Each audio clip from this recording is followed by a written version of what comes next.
Les Jeux du Québec ont 50 ans. Mais pour utiliser la formule consacrée, malgré ce demi-siècle consommé, ils ne font pas leur âge.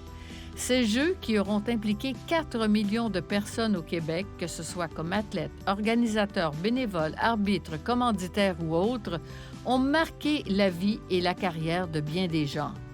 Et ils ont commencé en se virant sur un dissous. La première assemblée de la Société des Jeux s'est tenue le 2 juin 1970, alors que les premiers Jeux étaient prévus du 22 au 30 août, 2 mois et demi plus tard. On avait 2 mois et demi pour tout organiser, engager le personnel.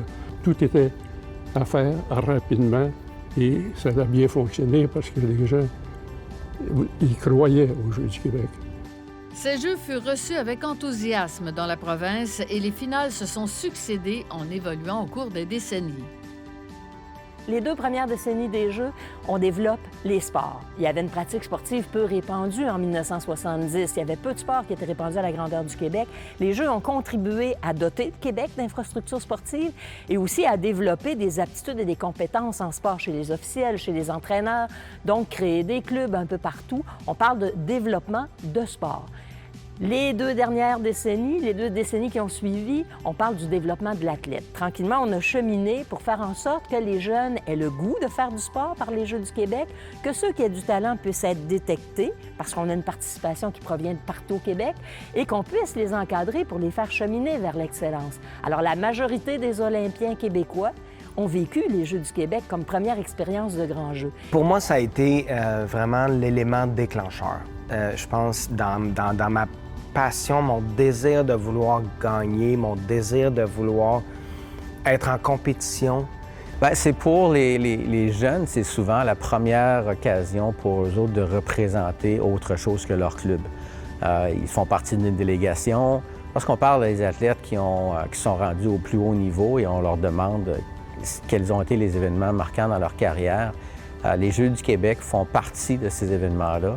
Puis là, on parle d'athlètes qui sont rendus dans les rangs professionnels, qui ont été aux Jeux olympiques, des athlètes comme Hugo Hull, Caroline Canuel, Guillaume Boivin. Ce sentiment d'être dans une équipe avec des gens qui font d'autres sports, qui font toutes sortes d'autres choses, pour moi, les Jeux du Québec, c'est ça. Et c'est ça qui a commencé à me faire rêver aux Jeux olympiques. Et ça a aussi contribué à développer le goût de la pratique sportive chez les jeunes, faire en sorte que le jour où ils vivent une bonne compétition des Jeux du Québec, ils ont le plaisir à le faire, bien, ils inscrivent le sport dans leur vie et ça reste. Les Jeux du Québec n'ont pas servi qu'à développer des athlètes, mais ils ont aussi contribué au développement de disciplines sportives et des infrastructures, comme dans le cas du BMX. Le fait d'être au programme des Jeux du Québec, ça a certainement contribué à la construction de pistes dans différentes régions du Québec, non seulement dans la région qui accueille la finale des Jeux du Québec, mais pour les autres régions aussi. À partir du moment où on se dit, bon, bien, le BMX est au programme des Jeux du Québec, bien, il y a des pistes qui se sont construites. On est passé, on a une augmentation de près de 300 du membership au niveau du BMX au cours des 12 dernières années à la Fédération. Et ça, à mon point de vue, c'est en partie attribuable au fait que c'est un sport qui est présent aux Jeux du Québec et aux Jeux olympiques également. Celle que René Lévesque a surnommée la Madame des Jeux du Québec a vu plusieurs politiciens et entendu plusieurs discours au fil des 40 finales auxquelles elle a participé. Mais un l'a particulièrement marqué. On se retrouve à Saint-Georges-de-Beauce en 1979. C'est le ministre Jean Garon qui représente le gouvernement du Québec à pied levé et les ministres de l'Agriculture.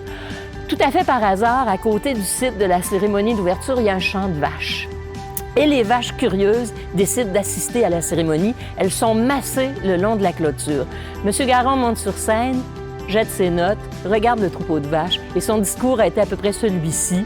Alors, vous devez vous demander ce qu'un ministre de l'Agriculture fait aux Jeux du Québec, je vais vous le dire. Ça, c'est des vaches, ça donne du lait. Ça, c'est des athlètes, ça en boit. Bon jeu tout le monde. Ça a été le discours le plus applaudi que j'ai vu de toute mon histoire.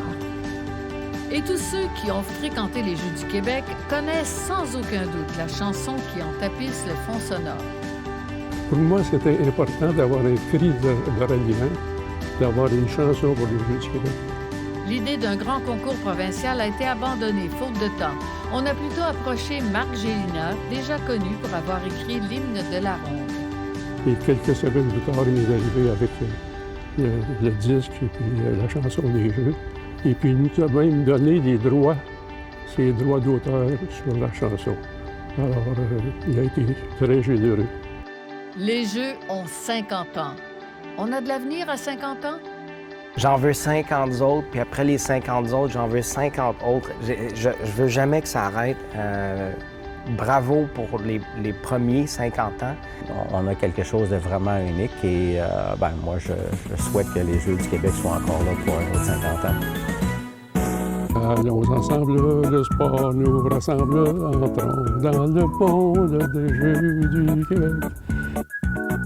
La vie est belle, l'air pur nous appelle, entrons dans les Jeux du Québec. C'est